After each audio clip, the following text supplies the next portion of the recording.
Bonjour les amis et bienvenue. Aujourd'hui, nous allons travailler ensemble une nouvelle recette sur ce légume, un légume ancien qu'on n'a pas l'habitude de travailler. Il s'agit du panais et nous allons le travailler en purée.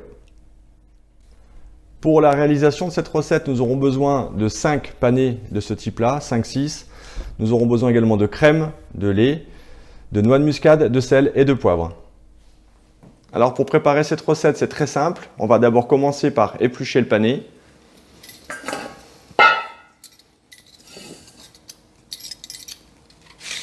Ça se fait comme une carotte.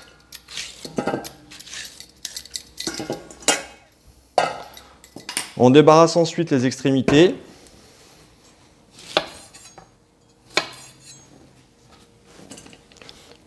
On coupe le panais dans la longueur.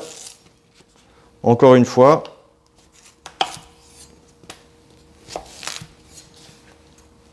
Et ensuite, vous le détaillez en petits cubes.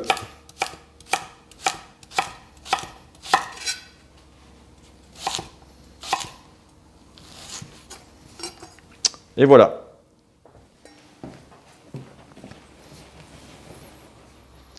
Alors pour la cuisson, c'est très simple. On commence tout de suite par mettre une noix de beurre dans votre casserole.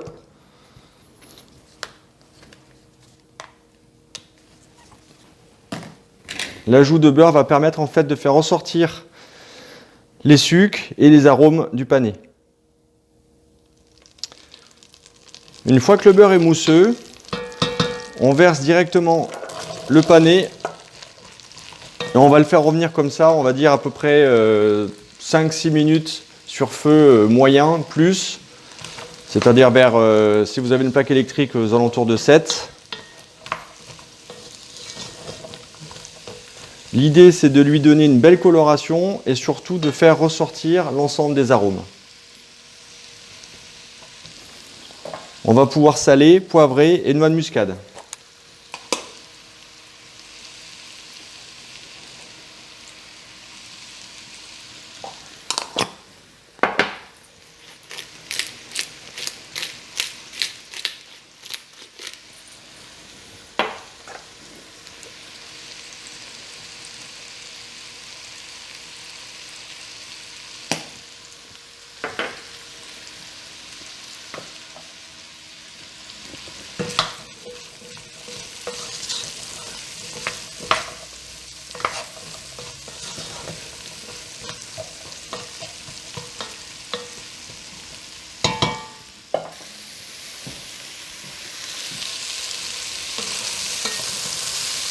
Voilà, il commence à prendre une belle coloration. On va le laisser encore 2-3 minutes et ça sera parfait. Les arômes se sont bien dégagés, ça sent vraiment très très bon. Maintenant, il suffit de mouiller à hauteur avec du lait et de la crème. On va dire à peu près temps pour temps.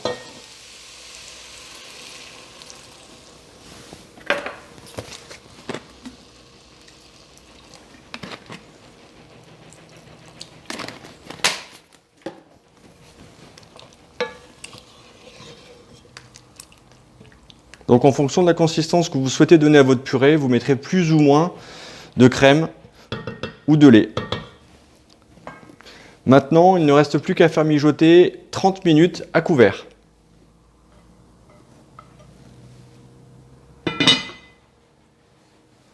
Voilà, votre panais est maintenant cuit. Il ne reste plus qu'à le mixer au blender.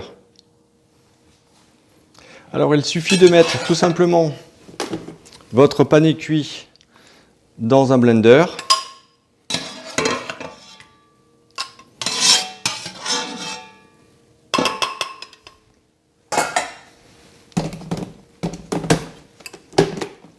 Et on mixe le tout jusqu'à obtenir une belle purée. Et en fonction de la consistance que vous souhaitez avoir, vous allez rajouter soit du lait, soit un peu de crème. Et surtout, bien vérifier l'assaisonnement.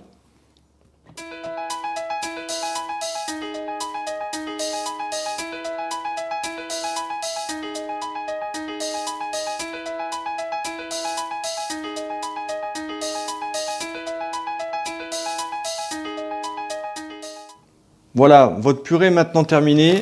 Elle a une belle consistance. Alors en fonction de chacun, une nouvelle fois, vous pouvez vraiment rajouter plus ou moins de lait ou de crème. Si vous mettez plus de crème, elle sera beaucoup plus riche. Le lait un peu plus liquide. Et voilà, votre purée est maintenant terminée.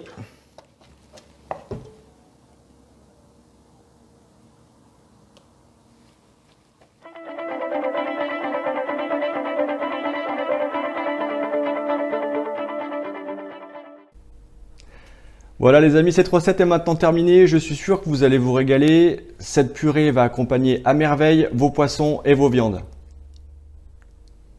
J'aurai le plaisir de vous retrouver dans une prochaine vidéo. En attendant, bonne dégustation et bien sûr, chin chin les amis.